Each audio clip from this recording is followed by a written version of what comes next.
Bonjour, bienvenue à tous. Merci de nous avoir rejoints si matinalement pour ce nouveau club de l'écho organisé par la Dépêche.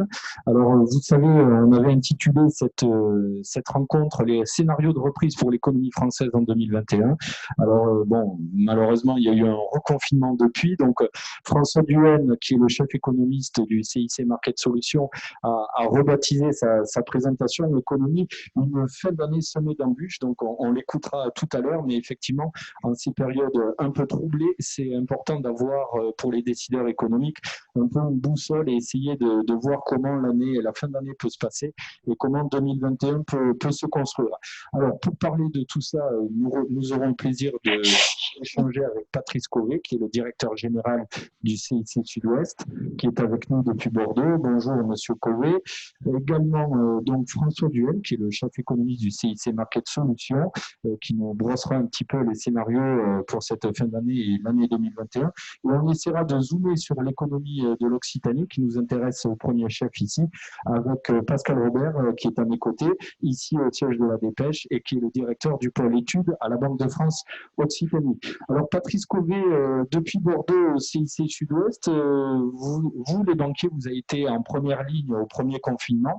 Est-ce qu'aujourd'hui, ce reconfinement vous remet une fois de plus sur le devant de la scène? Bonjour à tous et d'abord merci Gilles Bousquet et à la Dépêche de nous accueillir dans cet échange. Alors le devant de la scène, je suis pas sûr que nous soyons au devant de la scène, hein. Je pense qu'il y a dans le premier confinement, il y avait des métiers qui étaient beaucoup plus exposés, je pense, que les nôtres dans l'incertitude sanitaire qui était à l'époque celle du mois de mars, où on avait peu d'informations sur ce virus.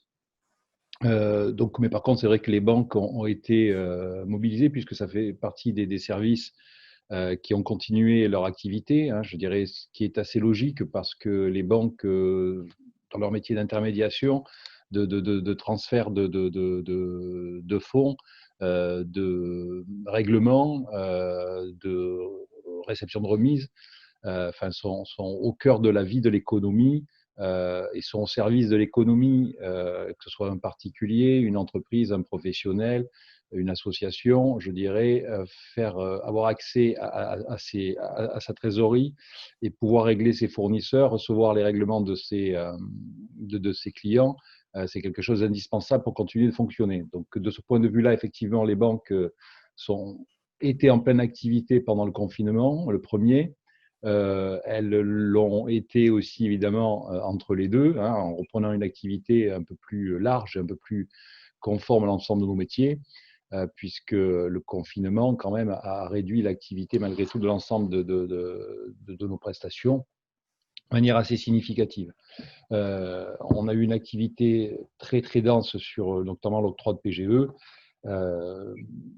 mais beaucoup moins évidemment d'autres types d'accompagnement, de financement.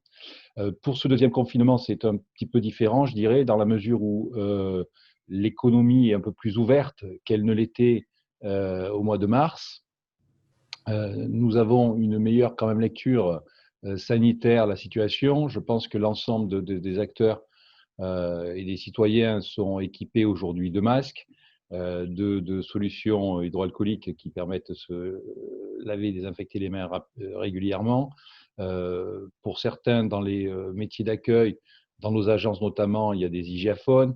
Enfin, il y a une organisation qui permet de travailler avec beaucoup plus de sérénité que c'était le cas au mois de mars. Pour autant, les banques restent effectivement aujourd'hui dans une logique d'accompagnement de leurs clients, hein. On vit une période très particulière avec de nombreux commerces fermés, avec des entreprises qui ont connu une très forte baisse d'activité. Je pense que François Duhaene reviendra tout à l'heure là-dessus, et la Banque de France également, avec une très forte baisse d'activité au deuxième trimestre. On avait effectivement tous une perspective de reprise qui est coupée par ce deuxième confinement. Donc cela va commencer à générer, malgré les accompagnements massifs des pouvoirs publics, que ce soit en direction des entreprises ou également auprès des particuliers. Je veux dire, malgré ces accompagnements-là, il y aura certainement des tensions de trésorerie dans les prochains mois et il y aura certainement une reprise des défaillances d'entreprises qui, il faut le dire aujourd'hui, ces défaillances d'entreprises sont extrêmement faibles du fait d'une économie qui est, d'une certaine façon, je dirais, sous un accompagnement extrêmement puissant. Oui.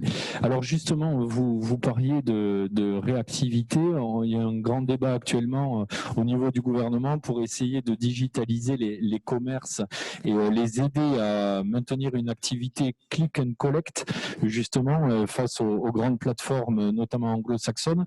Est-ce qu'aujourd'hui, les commerçants traditionnels sont équipés, sont prêts pour cette digitalisation et mettre en place un nouveau canal de distribution? Alors, la digitalisation, s'est accélérée. Hein, c'est un phénomène. En fait, cette crise est un accélérateur dans beaucoup de domaines. Hein. Il n'y a pas forcément des choses nouvelles qui s'installent, mais disons les phénomènes qui étaient, les trends qui étaient lancés sur plusieurs sujets, il me semble-t-il, s'accélèrent très fortement. La digitalisation également, on le voit dans l'utilisation. Aujourd'hui, on a un échange qui est complètement dématérialisé, enfin presque. Hein. Vous êtes peu à Toulouse dans les locaux de la Dépêche, mais je dirais l'utilisation des moyens, des outils digitaux permet vraiment, c'est un accélérateur de l'échange, un accélérateur aussi de l'activité économique.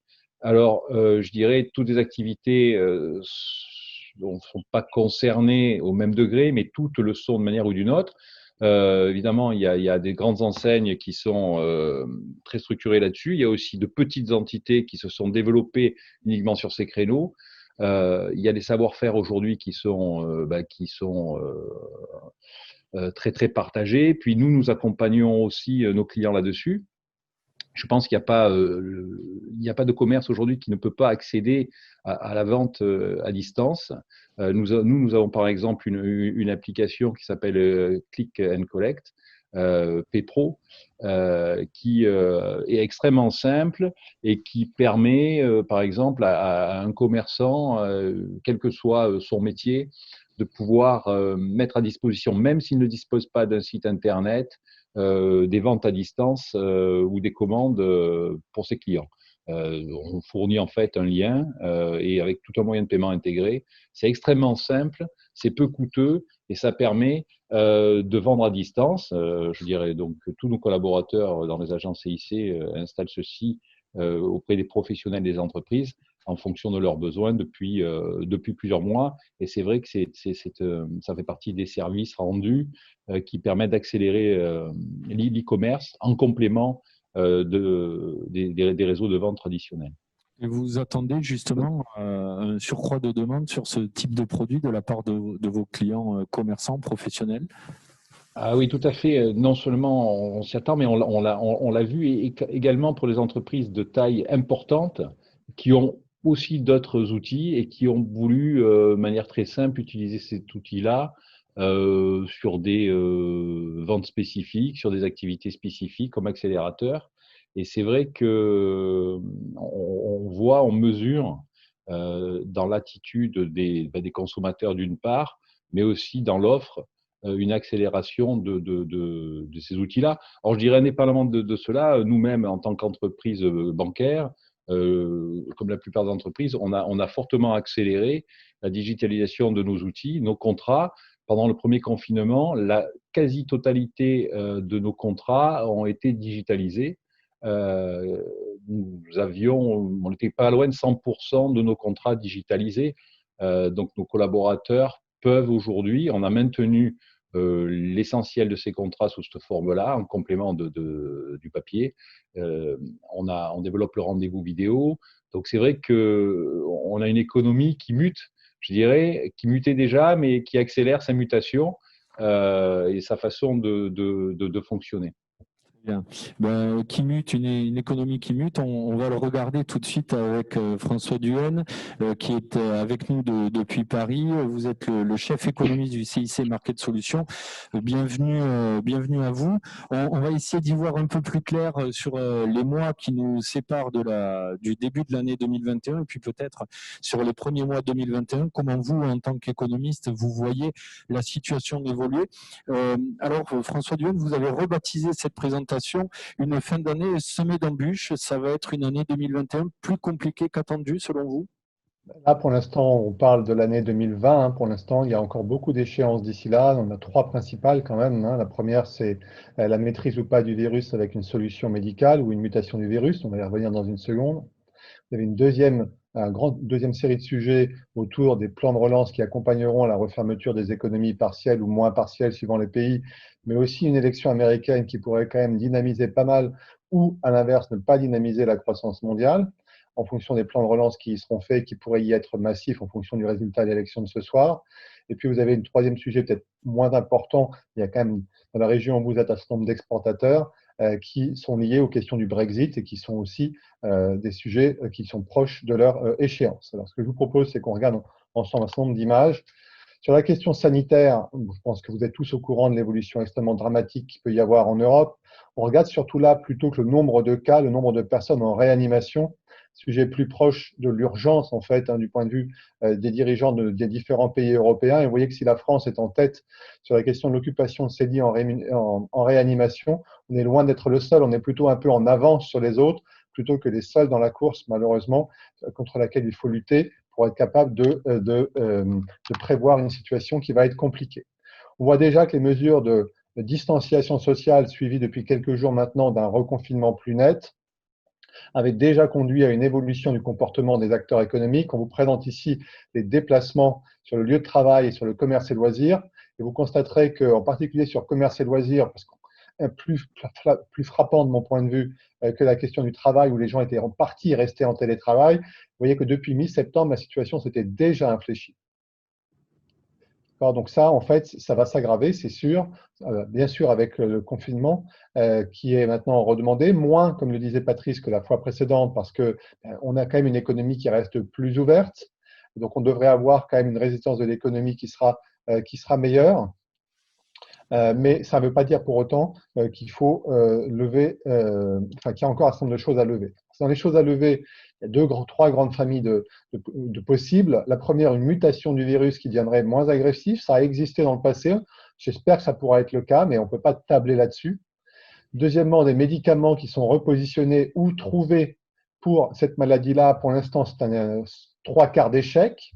Alors, si vous écoutez M. Trump, il a été traité au Regeneron, Remdesivir et au dexaméthasone, sauf que sur les dernières études sur les Regeneron, par exemple, un des trois, ils en ont arrêté les études parce qu'ils considèrent que c'est entre non efficace et nocif.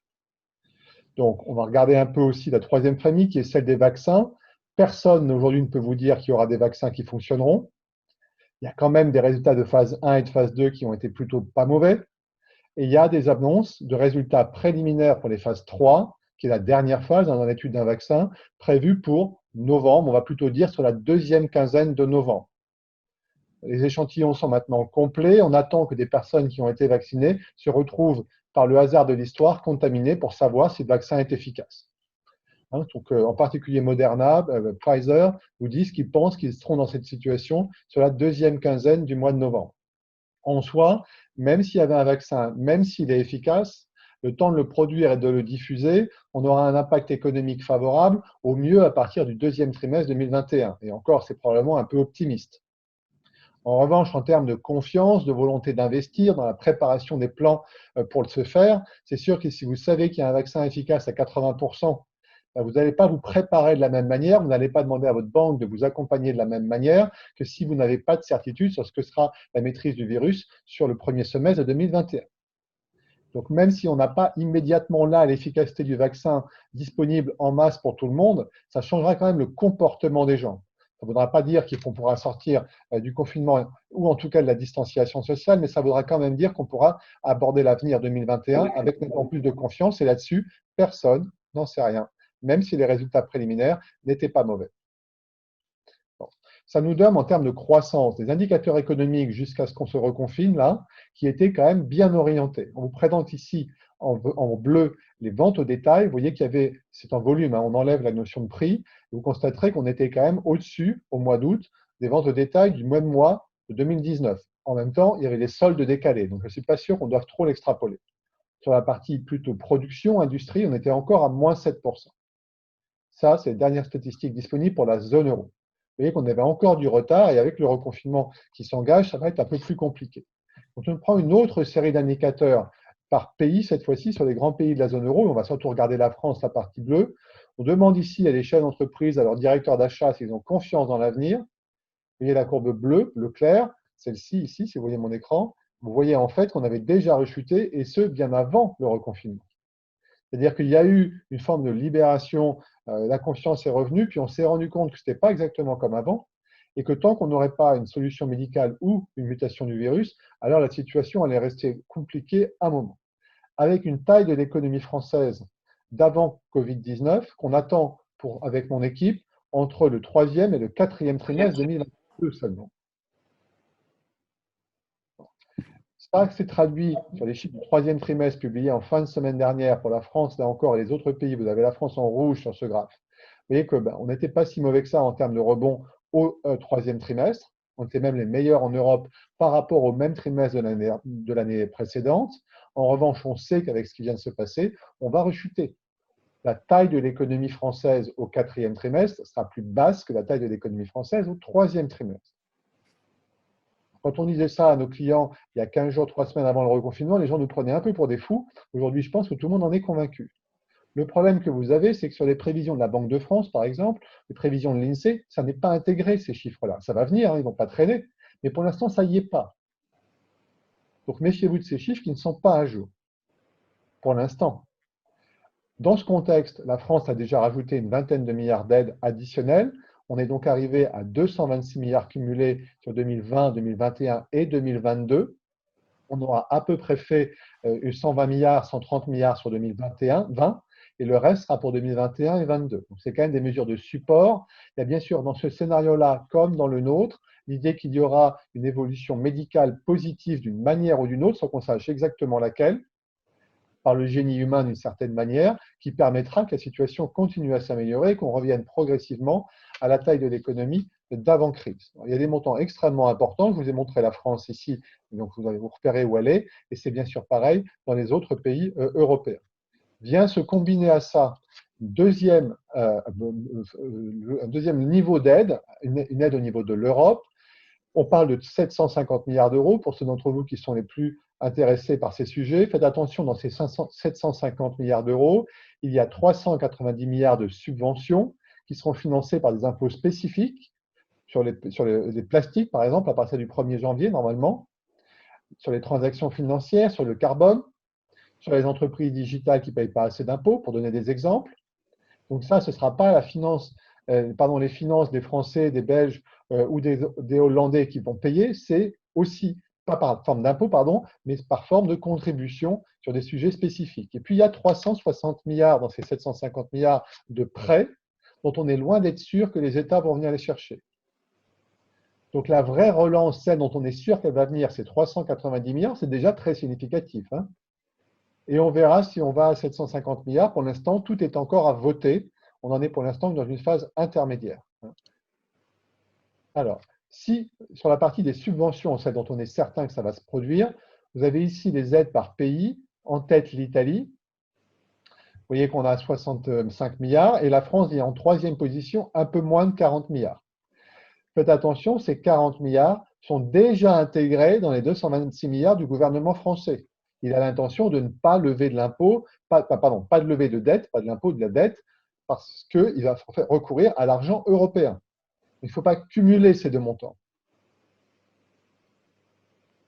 Pour une croissance en France qu'on attend ici à moins 10%, ça c'est les chiffres avant la révision qu'on est en train de produire mais qu'on n'a pas encore officialisé parce qu'on attend quand même aussi deux autres éléments qui sont les résultats du Brexit d'ici quelques jours et le résultat des élections américaines qui pourraient aider un peu tout le commerce mondiale et mettre moins de tension sur les relations entre les deux zones et donc aider aussi la croissance française. Vous savez par exemple que nos vins sont taxés par Donald Trump depuis un certain temps et que ce n'est pas beaucoup, que Airbus est taxé depuis un certain temps. À chaque fois, ce n'est pas énorme, mais c'est toujours ça de trop. On attend les résultats pour intégrer. À aujourd'hui, on pense qu'on atterrit vers -11. Notre scénario était déjà plus prudent que celui de la Banque de France, plus prudent que celui de l'INSEE et plus prudent que celui de la plupart de nos concurrents et néanmoins confrères prévisionnistes. Et on va se monter un petit cran plus bas, mais nous, on n'aura pas besoin d'être beaucoup plus bas. Sur la question du Brexit, avant d'en arriver aux questions des élections américaines, ça va plutôt mieux dans les discussions récemment. On a toujours beaucoup de mal à penser qu'on aura vraiment un accord comme le souhaiteraient les Anglais, c'est-à-dire un accord de libre-échange total. On aura de toute façon, selon nous, des entrées, des accords de branche, là où c'est vraiment utile aux deux parties. L'aéronautique, très probablement, l'automobile, probablement, pour donner deux exemples.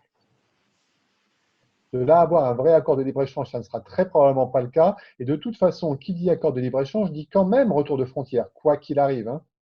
Après, elles peuvent être plus ou moins ennuyeuses à gérer. Donc les dernières nouvelles sont plutôt plus positives, les discussions sont plus constructives. On devrait savoir d'ici moins de 15 jours maintenant si on aura réussi à négocier avec nos partenaires anglais. On en vient à la France. Une France dont la décroissance de l'économie au mois de septembre était seulement à -4, c'est quand même plutôt une bonne nouvelle. On va rechuter bien sûr pour une baisse d'activité en novembre, probablement aux alentours de -15 à -20%. Ça devrait probablement se poursuivre encore en partie sur décembre. C'est clair que le gouvernement là a cherché à sauver les fêtes de Noël. Est-ce que sauver les fêtes de Noël en soi est une certitude? Sûrement pas. Parce que si c'est pour que les Français reprennent exactement le même comportement que pendant l'été, aillent voir leurs grands-parents et que ça se rediffuse à la même vitesse que ce qu'on a connu là, ce n'est absolument pas une bonne idée. Ce serait sûrement très sain humainement pour le moral des gens, il n'y a pas de doute. Mais si c'est pour repartir sur un mois de janvier confiné, vous voyez bien ce que je vais préférer. Pour une décroissance de l'économie qui ne sera pas exactement la même que dans la crise précédente, puisqu'une partie de l'économie est restée ouverte. Je ne sais pas ce qui se passe sur l'écran. Donc, vous avez là, par grand secteur d'activité, les fermetures, et ce qui est attendu sur la dernière colonne ici, sur le mois de novembre. Vous voyez que par exemple, sur le service aux personnes, ça ne devrait pas être terrible, mais beaucoup moins bas qu'en avril, quand c'était le pire. Et je vous laisserai regarder, puisque je vous ai renvoyé une présentation plus complète qui est à votre disposition à travers soit le CIC, soit la dépêche, si vous le souhaitez. Là, j'ai extrait quelques slides. Un plan de relance en France qui est quand même, de notre point de vue, assez équilibré. Je ne peux pas laisser dire qu'il n'y a pas de relance, ça n'est pas vrai. Tout ce que vous avez ici ressemble quand même furieusement à de la relance et les dernières mesures annoncées de prolongation, par exemple, de chômage partiel, en sont de nouveau. En revanche, c'est vrai que comme on ne savait pas comment financer le verdissement de l'économie et que de toute façon, il faut dépenser pour soutenir l'activité le temps que le virus soit sous contrôle, bien, au moins, on le fait là où il faut. Et c'est pareil au niveau européen d'ailleurs. Compétitivité et souveraineté, c'est aussi un sujet important où la France était en retard, restera en retard après ces mesures, mais ce sera déjà moins pire qu'avant. Bon, on va avancer avec les élections américaines, parce que les élections américaines pourraient changer toute la donne en termes de confiance, en particulier sur les entreprises dans votre région qui sont exportatrices. Très net avantage à Joe Biden par rapport à Donald Trump, si on le regardait à la française. Le problème, c'est que ça ne fonctionne pas.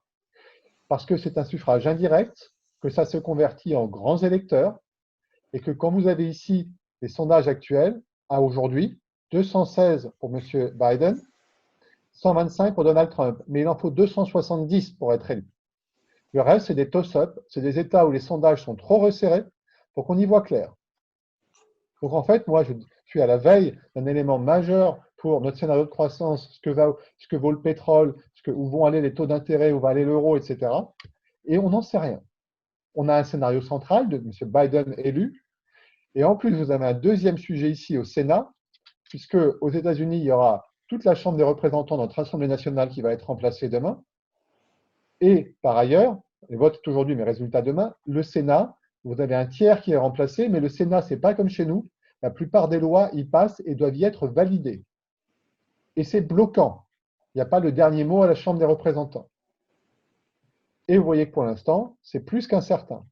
Et si on donne à chacun des partis là où il est un tout petit peu en avance, on est à 50-50.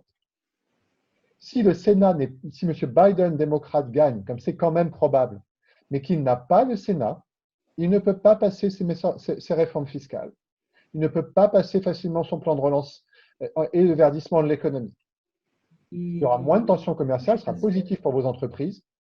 Mais de là à penser qu'il y aura une grosse relance. Bah non, parce que c'est en live, donc du coup, je ne peux pas y aller ce matin. Mais j'ai pas... On entend quelqu'un. Oui, si vous pouvez couper les micros pour ceux qui n'interviennent pas, merci. On a donc, avec tout ça, un scénario de croissance en France que vous avez ici, aux alentours de -10 qu'on va réviser à -11, net rebond l'année prochaine qu'on va maintenir, mais un peu moins. Sur l'Europe, décroissance moins forte parce que l'Allemagne était mieux préparée, rebond un peu moins net pour des raisons similaires. Dans ce contexte difficile, les banquiers centraux sont extrêmement présents. Ils ont massivement baissé le prix de l'argent. Ils ont aussi massivement acheté de la dette des États, parce que s'ils achètent massivement la dette des États, le prix de cette dette monte fort et les taux sont extrêmement bas. Exactement ce qu'ils visent. Ce qui permet aussi pour vous, en tant qu'entreprise, vous ayez des taux qui restent faibles. Et ça va continuer, en particulier en Europe. Ces taux sont faibles, comme je vous l'ai dit. On va prendre les taux français ici, la partie verte. Vous voyez que pour la partie verte, ici, les taux français sont en territoire négatif quand l'État s'endette à 10 ans. Et pour nous, ils vont le rester encore un bon moment. Après, il y a bien sûr, tout qui vous est affecté en termes bancaires, il y a bien sûr le fait d'avoir une marge de la banque avec des taux de défaut qui va quand même progressivement remonter. Le scénario, il est ici, des taux qui resteront bas, je vous l'ai dit. On ne va pas tarder à achever ma présentation. Petit mot quand même sur les parités de change, ici avec l'euro-dollar. Vous voyez que l'euro-dollar est remonté en ligne droite de 1,08 en bas ici, en mai, à 1,20 ou presque. Tout ça, c'est parce qu'on s'est montré solidaire en zone euro avec le plan de relance de 750 milliards ou un peu moins dont je vous ai parlé tout à l'heure. Ça a valu énormément de progression du change. Ça fait des années que je me bats avec certains de mes concurrents que je vais toujours appeler confrères pour expliquer que la zone euro n'est pas près d'exploser et je vais vous le réitérer aujourd'hui. Et à chaque fois qu'il y a la preuve que ça ne va pas venir, l'euro remonte, logiquement. Ce que vous avez ici. En même temps, la Banque centrale n'est pas prête à supporter un euro qui dépasse 1,20, Banque centrale européenne. Il y a plutôt éventuellement des choses qui se passeraient aux États-Unis qui pourraient conduire l'euro à monter, à baisser, on verra bien. Pour l'instant, il fait du surplace et je pense que c'est plutôt heureux. On est proche au niveau actuel d'un cours d'équilibre. Nous, on l'attend entre le cours actuel et à peine plus fort dans les mois à venir, après peut-être une exagération à la baisse pour le dollar si M.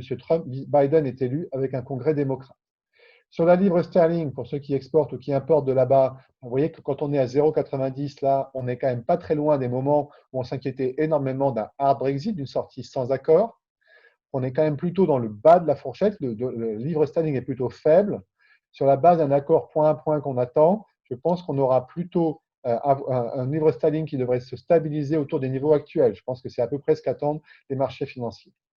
S'il n'y avait pas du tout d'accord, on partirait nettement au-delà de 0,93, 0,95. S'il y a un très très bon accord, bien meilleur que prévu, on pourrait revenir vers 0,86, 0,87, voire même plus bas. Voilà, je suis presque au bout.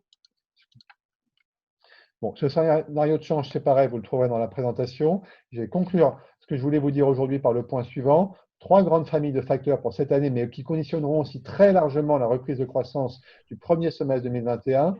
Des progrès médicaux ou pas, c'est quand même une évidence, mais il faut quand même le rappeler. Il faut quand même donner une forme de timing, de calendrier quand ça pourrait être annoncé, potentiellement dès ce mois-ci pour des autorisations de mise sur le marché d'urgence, mais ça n'est pas sûr.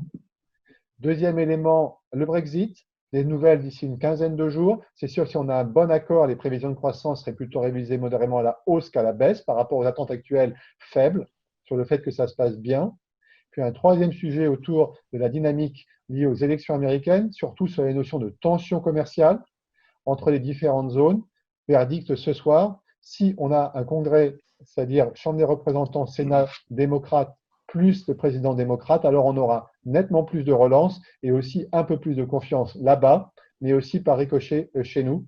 Pour une croissance, je vais finir avec ça, qui serait normalement plus en W avec un quatrième trimestre difficile pour les raisons que vous avez bien sûr de vous-même imaginé, un premier trimestre 2021 qui devrait encore être un peu compliqué, et normalement avec des progrès médicaux qu'on attend une diffusion d'un vaccin éventuel qui serait un peu plus large au deuxième trimestre 2021, une économie au deuxième trimestre 2021 franchement mieux orientée, plutôt à l'image du troisième trimestre que je vous ai montré tout à l'heure que du quatrième trimestre.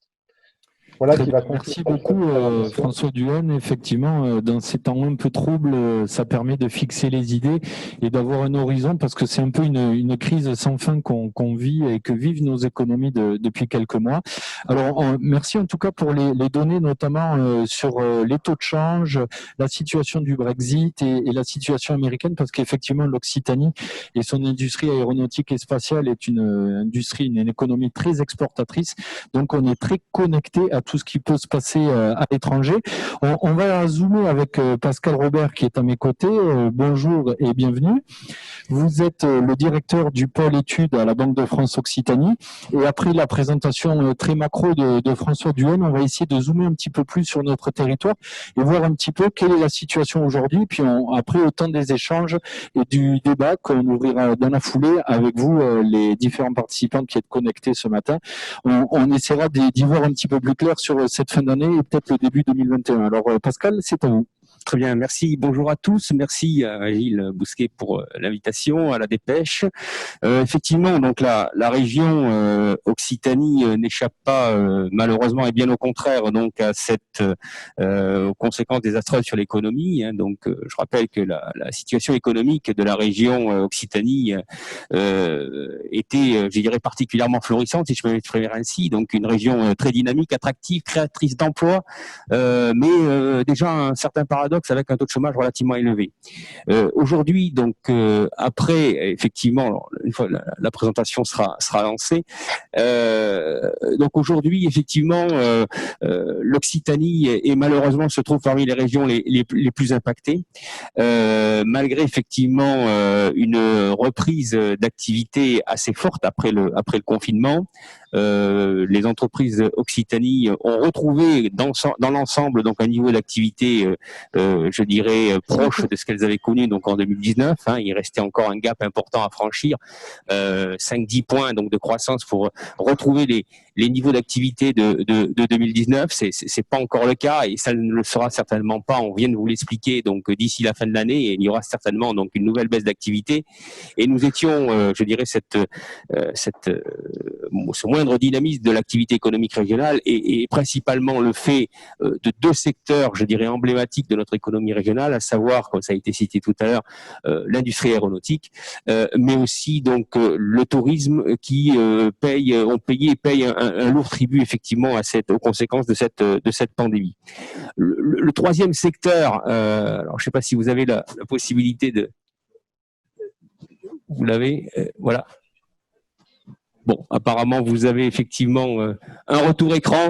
Donc, sur cette première planche que je voulais effectivement vous présenter, elle ressort effectivement de nos enquêtes mensuelles de conjoncture. Nous interrogeons donc sur la région Occitanie un petit millier d'entreprises tous les mois. Donc, nous sommes en pleine période aujourd'hui de réalisation de notre enquête de conjoncture du mois d'octobre, début novembre. Nous sortirons nos chiffres donc dans les prochains jours.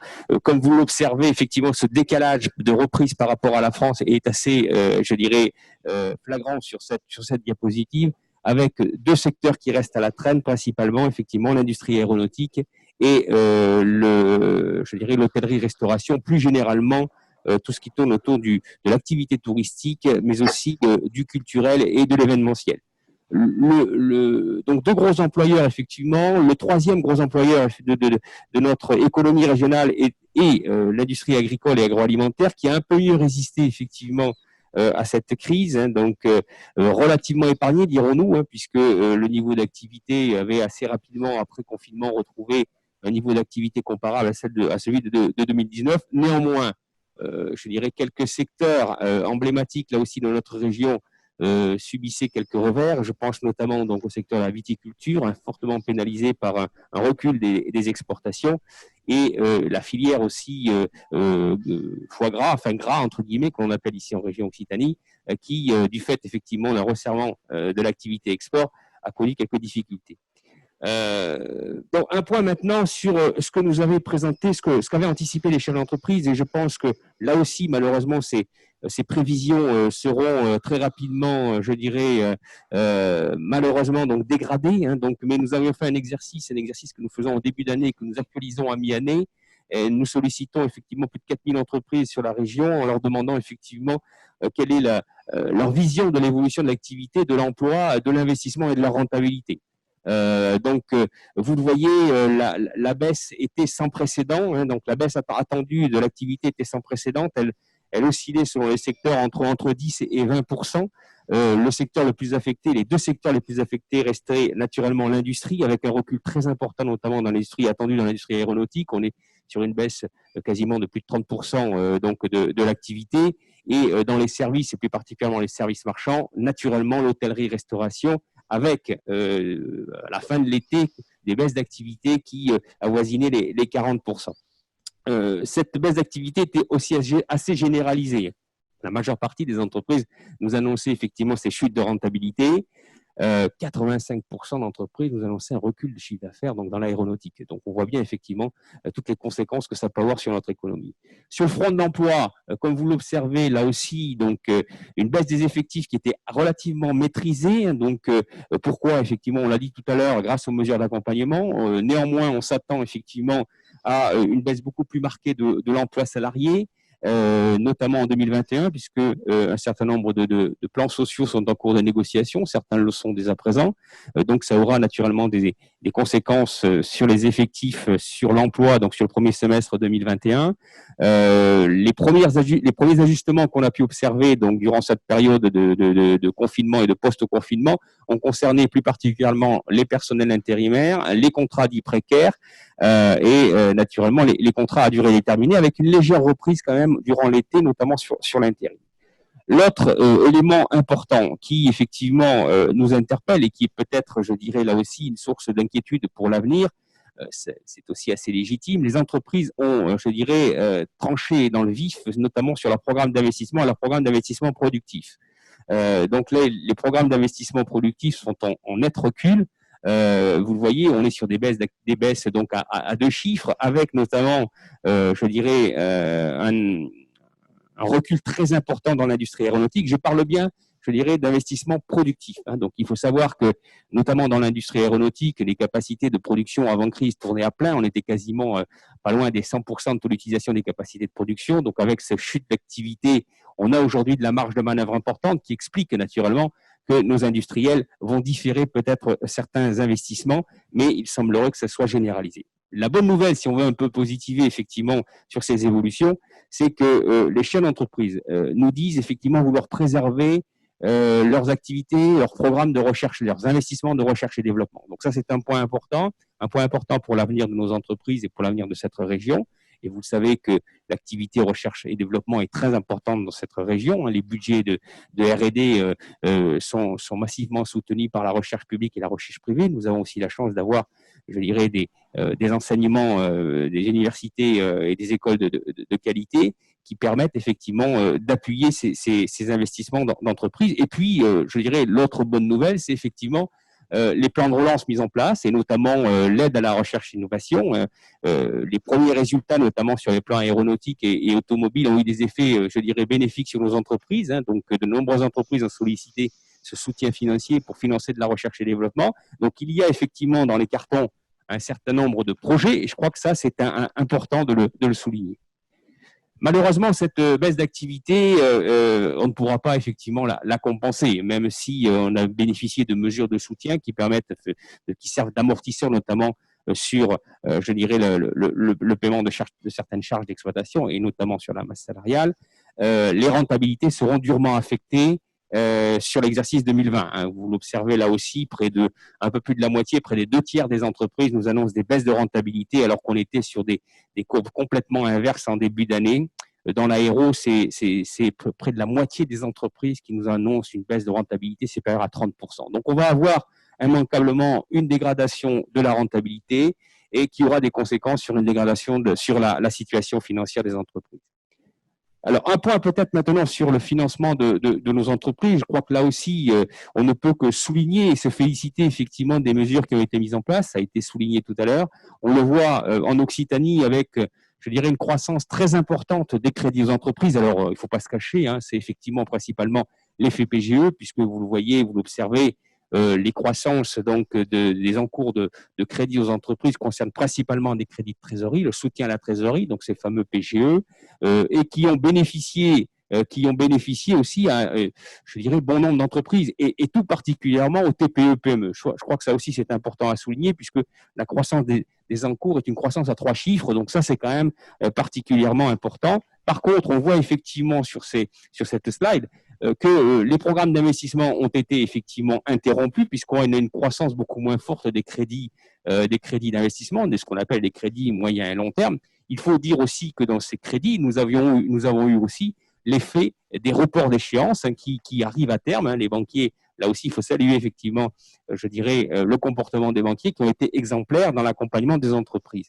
Alors, cet effet PGE, pour vous donner là aussi quelques points de repère, on parle beaucoup de PGE, mais lorsqu'on regarde effectivement le nombre d'entreprises bénéficiant de ce PGE, c'est 59 000 entreprises en Occitanie. C'est certes beaucoup, mais ça ne représente que 6% des entreprises régionales.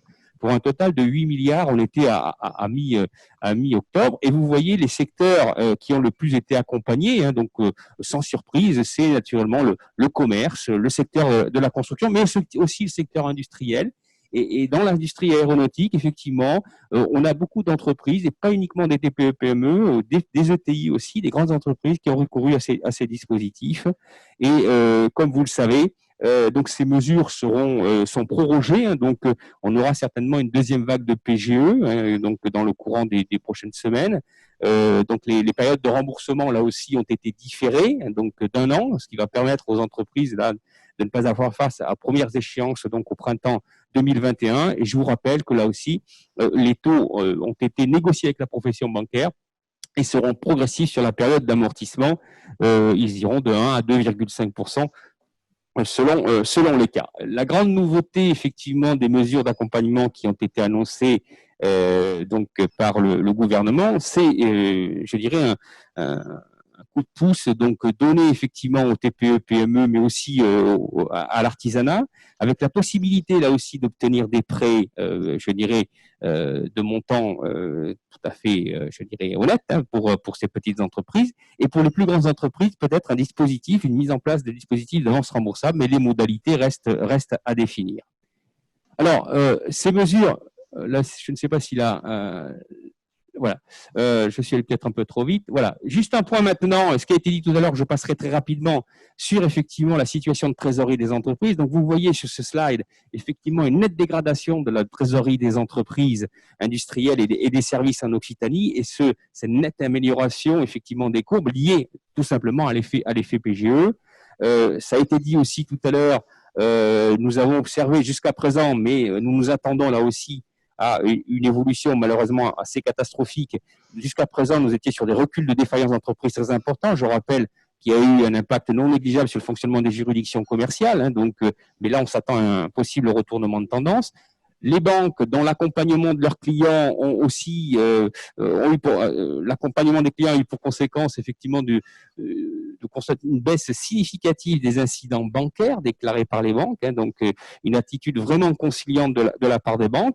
Et puis, vous le savez, la Banque de France est aux côtés des entreprises, et notamment celles qui ont des difficultés d'accès au crédit. Et nous avons naturellement réactivé plus que jamais le dispositif de la médiation du crédit pour les entreprises qui étaient un petit peu encore en dehors du champ effectivement de l'accès au crédit. Et sur les premiers mois qui ont suivi le confinement, nous avons effectivement accompagné près de un peu plus de 1100 entreprises en région Occitanie pour conforter près de 3200 emplois. Donc c'est effectivement là aussi un point important à souligner. Il faut le dire, et je sais pas, vous avez vu récemment, la Banque de France a sorti une étude nationale, mais je crois que l'on peut dupliquer au niveau régional. Les PME ont abordé quand même cette crise avec une structure financière, je dirais, renforcée. Donc je crois que c'est à souligner. On a observé sur les bilans 2009 une amélioration des fonds propres des entreprises. les rentabilités, je dirais, d'avant-crise. Les entreprises avaient retrouvé une rentabilité d'avant-crise 2008, donc ça c'est quand même intéressant à souligner, ce qui explique aussi que peut-être que seuls 6% des entreprises ont sollicité le PGE. J'en terminerai par un point avant de conclure cette intervention. Je dirais nos ménages occitans ont eu les mêmes comportements que la majorité des ménages français, avec effectivement durant cette période de confinement et post-confinement, je dirais une progression importante effectivement de leur épargne. Donc on a un surplus d'épargne très important. Vous voyez les chiffres là, donc à fin juillet 2020, et je parle de chiffres Occitanie. Les ménages occitans avaient, je dirais, un peu plus de près de 4,5 milliards donc d'euros d'excédent de trésorerie et de placement à court terme sur leur compte. À fin juillet, nous étions déjà à 6,6 milliards. Et il est fort probable, ça a été dit là aussi tout à l'heure, que ces chiffres seront en augmentation d'ici la fin de l'exercice. Alors peut-être en guise de conclusion et avant de répondre à vos questions, c'est très difficile et je ne me hasarderai pas effectivement de faire des scénarios de reprise pour 2021. Je crois qu'on a des gens, des personnes beaucoup plus compétentes que moi pour le faire. Bon, la Banque de France établit ses prévisions. Nous les réactualiserons prochainement, certainement dans le courant au tout début du mois de décembre. Mais donc je soulignerai 3 points. Le premier, donc le rebond économique, on en a parlé, j'enfonce une porte ouverte, c'est effectivement, il va être contraint par l'accélération de l'épidémie, qui va impacter un peu plus les piliers de l'activité régionale. Oui, et notamment, je dirais, l'activité touristique, l'hôtellerie-restauration vont payer certainement encore un lourd tribut à cette période de confinement. Sur l'industrie aéronautique, je serai un peu plus mesuré. Nous avons eu quand même quelques bonnes nouvelles de la part de notre avionneur régional, donc Airbus, qui effectivement nous annonce une reprise, je dirais, de l'activité, notamment en Chine. Vous le savez, vous l'avez peut-être lu là aussi, donc un carnet de commandes qui s'est consolidé, donc contrairement à celui d'Airbus, donc avec des prises de commandes en augmentation, certes, qui ne seront pas aussi importantes que les années précédentes, mais c'est un gage effectivement de solidité, peut-être un peu plus de visibilité pour la supply chain aéronautique en région Occitanie, puisque on parle effectivement peut-être d'une augmentation possible des cadences donc à l'horizon du premier semestre de 2021. Donc je dirais des espoirs pour notre économie. La deuxième chose importante que j'ai soulignée il y a quelques minutes, c'est effectivement la soutenabilité de la dette des entreprises dans un contexte de dégradation de la performance économique et de fragilisation des équilibres financiers. Là aussi, je crois que nous allons devoir revoir nos modèles d'analyse des entreprises. Donc, on va avoir des ruptures très importantes au niveau de l'analyse des performances historiques de nos entreprises. Il va falloir en tenir compte dans nos modèles. Et enfin, troisième incertitude, ça a aussi été souligné tout à l'heure, ça le sera aussi pour nos ménages occitans. Comment mobiliser ce surplus d'épargne, donc quelle appétence effectivement à consommer, à investir de la part des ménages, notamment que dans un contexte effectivement de perte d'emploi, je l'ai souligné tout à l'heure au niveau des PSE, et puis de la baisse des revenus, donc de bon nombre de nos compatriotes. Voilà ce que je pouvais dire sur la situation donc en Occitanie. Merci Pascal. Effectivement, on a eu le macro, on a eu le régional. Difficile d'être prévisionniste en cette année 2020. C'est pas François Duhaene qui dira le contraire. Donc aujourd'hui, maintenant est ouvert le temps des questions-réponses. Si vous voulez intervenir, soit vous envoyez par l'interface une petite question dans le cadre chat et on me le relaiera. Et puis soit François Duhaene, soit Pascal Robert, soit Patrice Cauvet du CIC Sud-Ouest y répondront. Peut-être pour chauffer un petit peu les esprits et inciter les gens à poser des questions. François Duhaene, peut-être une question pour vous. Est-ce qu'aujourd'hui, on rentre dans une période de stop and go avec un risque peut-être de troisième confinement, comme vous l'expliquiez, en fonction des comportements des habitants des pays qui risquent à Noël ou juste après Noël de recontacter leurs proches, leurs familles, etc. et faire de nouveau circuler le virus, et impliquant peut-être un troisième reconfinement peut-être sur le premier trimestre. Est-ce que cette économie de stop and go, notre économie française peut résister de ces coups d'arrêt, d'ouverture? La réponse, c'est qu'on n'en sait rien. Ça dépend beaucoup de l'accompagnement qui sera fait par les autorités. En même temps, au bout d'un moment, si vous pensez que votre activité ne repart pas, vous avez quand même soit envie, soit nécessité, en particulier pour la partie des coûts fixes que l'État a du mal à prendre en charge, voire n'a pas de volonté à prendre en charge. Et on passe bien sûr au loyer, dans le cas présent, pour beaucoup de petits commerces. Au bout d'un moment, si vous pensez que votre arbitrage, c'est d'avoir mis la clé sous la porte, quitte à redémarrer quand ce sera plus clair, c'est ça quand même un risque majeur qu'on a devant nous pour les tout petits commerces. Après, cette notion de coût fixe, elle ne s'applique pas qu'à ces tout petits commerces, elle peut aussi s'appliquer, parce que c'est souvent ça le coût fixe d'un coiffeur ou d'un boulanger, si vous voulez. Sur des entreprises plus larges, il y a des charges plutôt plus compliquées encore à gérer. Donc, je ne crois pas qu'on se remettra, on se remettra de plus en plus difficilement de chaque phase d'arrêt additionnelle. En même temps, ce n'est pas pour rien que le gouvernement, pour l'instant, a cherché à ne pas être dans le même confinement que celui précédent, de préserver tout ce qui pouvait l'être, qui permet la distanciation sociale, hein, puisqu'on en revient toujours à ce critère-là. Vous faites du bâtiment, vous êtes sur un chantier, il y a 2 mètres entre chacun, vous pouvez continuer à faire votre maison, votre immeuble, votre pont. Vous êtes enfermé dans un restaurant avec 60 tables pour être rentable, ce n'est pas possible. Donc on est toujours dans la même discrimination qu'au printemps, avec des personnes qui peuvent le gérer, d'autres qui peuvent moins le gérer, et c'est avec ça que vous voyez ce qui s'en sort, qui s'en sort pas, et ça reste totalement valable. Après, vous voyez bien. Allez-y. Non. Alors, est-ce qu'on a reçu des questions? Pas encore. Alors, moi, j'ai une question, François Duhaene. Est-ce que on va parler peut-être de la soutenabilité de la dette? Alors, ça peut nous paraître des sujets lointains parce qu'on est plongé dans la crise immédiate, mais beaucoup s'interrogent sur la soutenabilité de la dette publique et privée aussi, puisque les PGE, c'est aussi de la dette privée. Est-ce que c'est un indicateur que vous suivez de près? Est-ce que vous craignez peut-être pas un risque de défaut, mais en tout cas, on est à presque 120% du PIB pour la dette française. Est-ce qu'aujourd'hui, c'est des indicateurs qui sont inquiétants pour vous? C'est jamais bon que le niveau d'endettement augmente parce que ça veut dire que celui qui a de tels niveaux d'endettement voit sa marge de manœuvre pour préparer l'avenir qui est amputée, que ce soit l'État ou que ce soit une entreprise, voire que ce soit un ménage, ça ne fait pas grande différence. Enfin, c'est très différent parce que l'État peut toujours aller taxer les uns et les autres, donc il a probablement plus de capacité si vraiment il le souhaitait à le faire. L'État français vous dit, vous répète, vous a répété encore, vous n'avez pas l'intention de recommettre les erreurs de la sortie de la crise précédente en augmentant ni rapidement ni massivement la fiscalité, ni sur les entreprises, ni sur les ménages. Est-ce que ça veut dire qu'on n'aura rien du tout? Ce n'est pas évident. Est-ce que ça veut dire que s'il y a quelque chose en termes de fiscalité, ça sera mesuré? C'est très probable. Donc, le seul moyen qu'on a aujourd'hui d'envisager l'avenir avec un peu plus de sérénité, c'est de s'assurer qu'on a un redémarrage économique tel qu'on fasse un excess cash flow, comme on dit dans ce métier, c'est-à-dire qu'on génère un peu plus de cash que ce qu'on aurait généré la fois précédente. Ça nécessite non seulement de remettre de la confiance, et la question sanitaire est totalement derrière ça, d'où le fait que j'y ai passé un petit peu de temps avec vous tout à l'heure, et un deuxième sujet, c'est une notion de compétitivité et d'amélioration de croissance potentielle. Ça ne se fait pas avec une baguette magique, ça se fait avec des mesures courageuses et structurelles. Je vous ai dit tout à l'heure qu'on trouvait le plan français pour l'instant assez équilibré parce qu'il cherche aussi à améliorer cette dimension-là.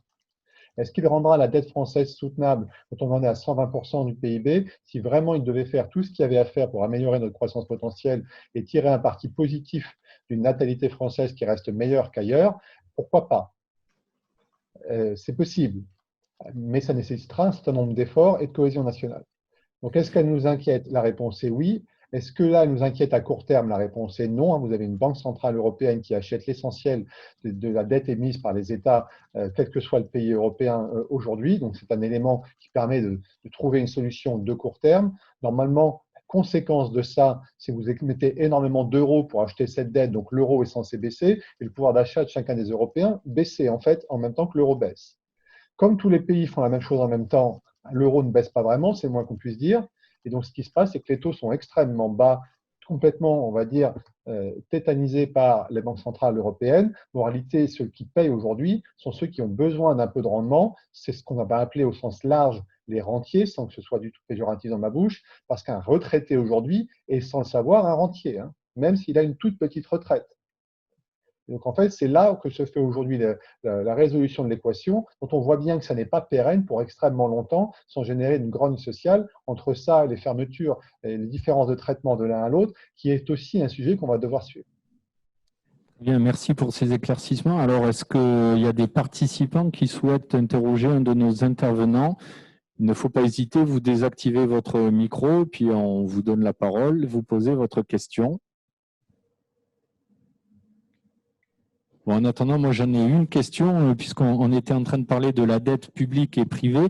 Peut-être pour vous, Patrice Cauvet, on a vu le gouvernement a repoussé l'échéance pour souscrire un PGE au 30 juin 2021 au lieu du 31 décembre de cette année.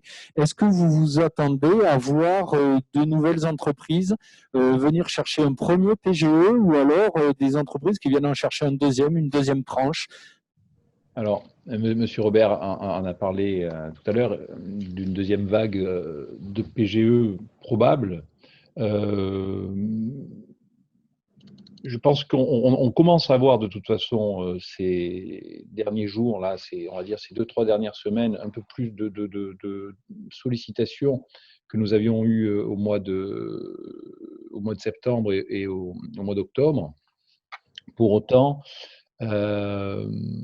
si le confinement n'est pas prolongé plus que début du mois de décembre, on peut imaginer qu'il n'y ait pas une vague, en tout cas, de l'ampleur de la première. Il y aura probablement des entreprises qui ont été prudentes, qui sont limitées dans la sollicitation du premier PGE et qui vont compléter leur demande, hein, puisque je rappelle que jusqu'à 25% du chiffre d'affaires, cela peut être fait. Et probablement aussi des entreprises qui attendaient la fin de l'année et un peu plus de visibilité sur l'évolution sanitaire pour souscrire ou pas leur premier PGE. Donc, je pense que là, effectivement, ces entreprises qui s'étaient mis cette option-là de manière très concrète, mais qui attendaient de voir comment ça allait se passer. Donc là, on va avoir effectivement aussi des sollicitations. Pour autant, je ne suis pas persuadé, sauf peut-être pour certains commerces qui seraient directement impactés par les fermetures, je ne pense pas qu'on ait une proportion à la hauteur du premier confinement, hein. Voilà. Alors, ce qui est important aussi dans les mesures, au-delà du fait qu'il y a aujourd'hui une prolongation jusqu'au 30 juin, ce qui donne là aussi le temps à chaque entrepreneur, chaque dirigeant d'entreprise justement d'apprécier ses besoins de manière plus précise dans la durée. Ce qui est important également, c'est d'avoir repoussé le fait de repousser d'une année la mise en remboursement du PGE contracté. Ça, c'est vraiment essentiel aujourd'hui parce qu'effectivement, dans une incertitude de reprise économique, en tout cas avec un risque de stop and go, comme le constate là, il est difficile pour les entreprises de pouvoir commencer à rembourser quand elles ont dû utiliser cette trésorerie, hein. Et même si à ce jour, toutes les entreprises n'ont pas consommé l'intégralité du PGE qui a été débloqué, hein. Très bien. Alors, on a une question qui s'affiche, enfin qui est arrivée. Si je peux la voir pour la lire, voilà. Une question. Quelles conséquences pour les banques en cas de défaillance? Nombreuses d'entreprises sont-elles assez solides? Voilà, c'est sur le coût du risque. Alors, Patrice Cauvet, est-ce que puis la Banque de France peut-être. Ou la Banque de France, Pascal Robert, est-ce que la solidité des banques françaises est suffisante pour faire face à un risque de défaillance de remboursement? Je dirais oui. Aujourd'hui, nous l'avons, je dirais, évalué à plusieurs reprises, hein. Je crois que les banques se sont mis, et notamment les banques françaises, sont particulièrement résilientes et se sont mis en conformité avec les nouvelles règles prudentielles. Je crois que le niveau aujourd'hui des fonds propres, donc les fameux ratios de solvabilité et de liquidité des banques françaises, sont à un niveau, je dirais, des plus élevés donc dans le monde et en Europe. Je crois que seules les banques suisses ont peut-être une petite avance aujourd'hui, mais nos banquiers ont fait effectivement ce qu'il fallait. Donc, je crois qu'ils sont armés pour affronter je dirais, ces éventuelles difficultés, cette augmentation du coût du risque, pardon. Donc, les autorités de contrôle et d'encadrement sont très vigilantes, hein. Donc, il y a un certain nombre de rappels qui ont été formulés. Je pense notamment sur la distribution de crédits immobiliers, hein. Donc, il a été rappelé à plusieurs reprises, et c'était même avant la crise, hein. Donc, on avait observé une légère dérive, effectivement, dans le comportement des banques sur l'activité donc crédit immobilier. Donc, on a rappelé les bonnes pratiques et notamment donc les règles d'endettement maximal, hein, donc les durées là aussi d'amortissement des prix immobiliers, hein, sur lesquels on avait constaté une certaine dérive. Donc, je crois qu'il Il y a eu un certain nombre de rappels à l'ordre. Les banques se sont mis en conformité. Donc, pour l'instant, effectivement, je pense qu'on a une profession bancaire qui est assez résiliente, qui a les moyens de passer cette crise. Il est clair que les rentabilités seront affectées. Hein. Je ne pense pas que les banquiers autour de la table vont nous démentir. Mais je crois que il faut rassurer là aussi, je pense, nos concitoyens. On a un système bancaire qui est quand même assez résilient en France. Très bien. Alors, une question pour rebondir sur les PGE. On dit que 60% des PGE n'ont pas été consommés par les entreprises. Elles ont été déposées sur leur compte et utilisées plutôt comme PGE de précaution en cas de détérioration de la crise sanitaire et économique. Est-ce que vous confirmez ces chiffres ou cette attitude en tout cas? Alors, on la confirme de manière, je dirais, un peu empirique. Hein. On n'a pas effectivement des chiffres réels. Je pense que les banquiers, là aussi, pourraient le confirmer, puisqu'ils voient au quotidien, effectivement, l'évolution des comptes de leurs clients. Il est clair qu'aujourd'hui, un certain nombre d'entreprises n'ont pas encore utilisé, effectivement, ces PGE, mais je vous affirmerai qu'il y en a qui les ont utilisés et qui sont prêts à en redemander, et parfois pour des sommes très, très importantes. Donc, je crois qu'on a tous les cas de figure. Hein. Tout dépend effectivement de la situation d'avant-crise. Tout dépend aussi de l'évolution de la situation économique. Donc, les remboursements aujourd'hui qu'on anticipait assez massifs au printemps 2021 vont être peut-être différés. Hein. On gardera peut-être cette trésorerie de précaution sur les comptes pour faire face effectivement à une dégradation de la trésorerie. Mais il est certain, je le conçois, et on le voit au niveau des chiffres, qu'il y a quand même une bonne partie effectivement de ces PGE qui est encore sur les comptes, qui n'est pas utilisé. Je pense que les entreprises ont aussi, je dirais, géré de manière assez efficace cette crise. Hein. Donc, on a eu un petit dérapage au niveau du crédit interentreprise au début de crise. Tout ceci a été remis dans l'ordre. Hein. Donc, on a un peu moins de remontées sur ce sujet-là. Tous les moratoires qui ont été accordés ont aussi permis effectivement aux entreprises d'avoir ce ballon d'oxygène. Maintenant, effectivement, si cette crise perdure, là, effectivement, on sera certainement obligé d'utiliser ces excédents. Très bien. Justement, Patrice Cauvet, Pascal Robert vient d'évoquer les reports d'échéance. Je sais qu'au CIC, vous avez été très actif et même proactif au tout début du premier confinement. Est-ce que vous allez réitérer cette opération de suspension des échéances pour vos clients entreprises, ou est-ce que vous recevez déjà des demandes en ce sens? Alors, effectivement, nous avions, de manière très rapide, suspendu les 6 mois d'échéance qui étaient à venir pour nos clients, entreprises et professionnels.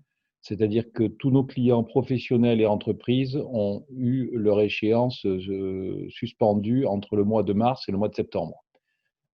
Donc, ça a été trésorerie qu'on a laissé à leur disposition, et les clients avaient la possibilité de décider jusqu'au mois de septembre s'ils souhaitaient les rembourser par anticipation, hein, quand elles étaient suspendues, donc pour septembre, ou bien les intégrer dans la durée d'amortissement restant due de leur crédit, ou bien, c'était encore la solution la plus souple qu'on mettait à leur disposition, de les repousser en fin de crédit.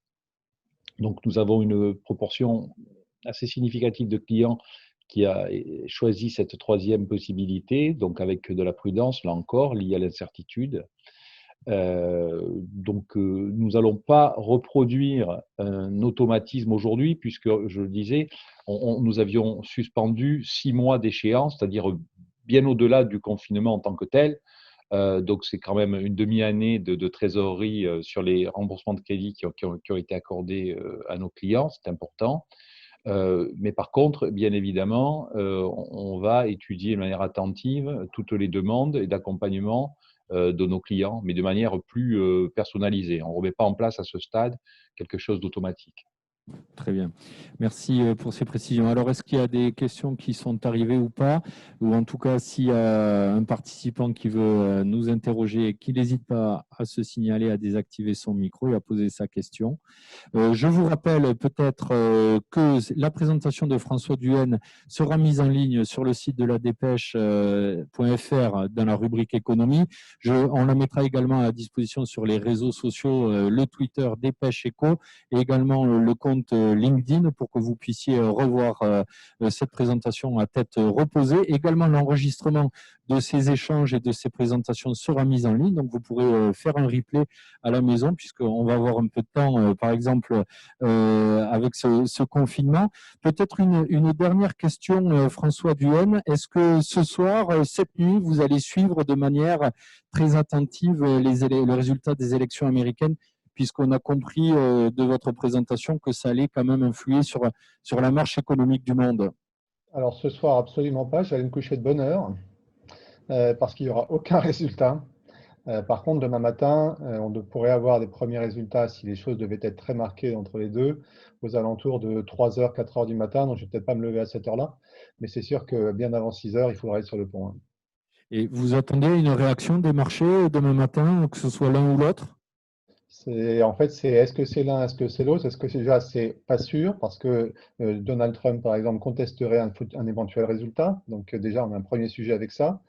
Oui, donc la réaction risque d'être brutale. Est-ce qu'on a ce qu'on appelle, nous, un grand chelem bleu, c'est-à-dire à la fois le président, le Congrès, Chambre des représentants et Sénat qui seraient démocrates? Dans ces cas-là, énorme plan de relance, des taux d'intérêt américains qui auraient tendance à monter, un dollar qui aura tendance à baisser probablement assez nettement, par exemple, pour donner des exemples.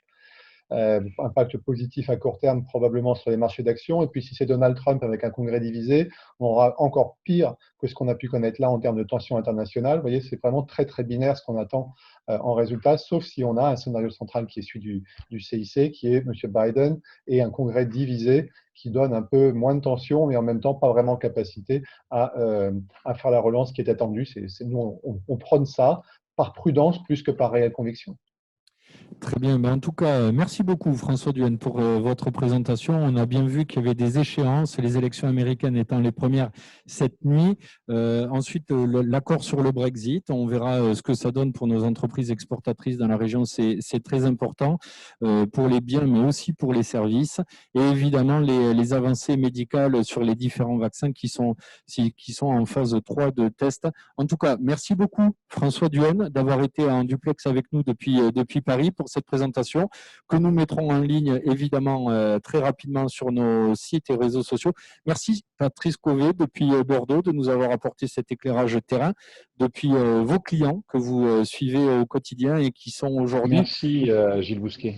Merci Patrice et merci Pascal Robert également de la Banque de France Occitanie qui nous a fait une présentation très détaillée et très régionale. Merci beaucoup à tous et bonne journée. Merci, au revoir. Bonne journée, au revoir.